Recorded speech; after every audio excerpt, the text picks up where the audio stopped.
On this story, we can speak now to Sumit Ganguly, a professor in political science at Indiana University. Thank you very much for being with us here on France 24.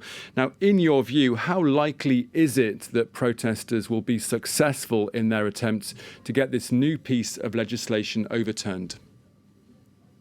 Despite the widespread protests that have ensued from across India, I doubt that they will succeed in getting this law to be overturned. At best, the government, to mollify the protesters, might make certain minor cosmetic changes in the law, but I cannot visualize circumstances under which the government would backtrack and overturn this law. What more do we know about these demonstrations across India and how they're being organised or led?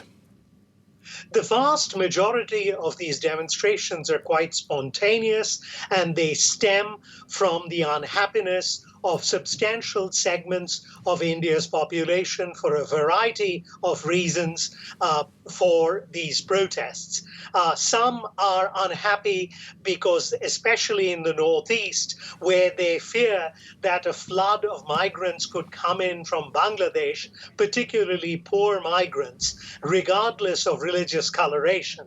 Others in different other parts of India, particularly in the north and the south, are protesting because they feel that this law is fundamentally unjust and assaults the very foundations of Indian secularism.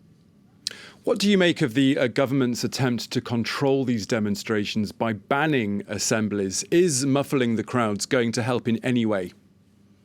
It's only going to have a minor effect in terms of muffling the crowds, and it may simply delay protests. Of course, the government hopes that if it can ride out the next few weeks, the protests will dissipate over time as people become preoccupied with routine demands on their lives.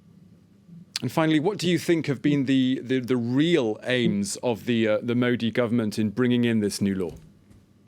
Well, the real aim has little or nothing to do with protecting besieged and persecuted minorities in Afghanistan, Bangladesh, and Pakistan.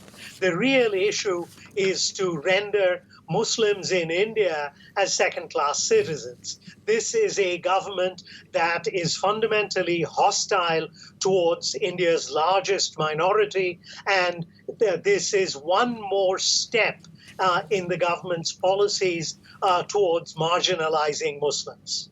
Okay, Sumit Ganguly, that's all we have time for. Thank you very much for being with us.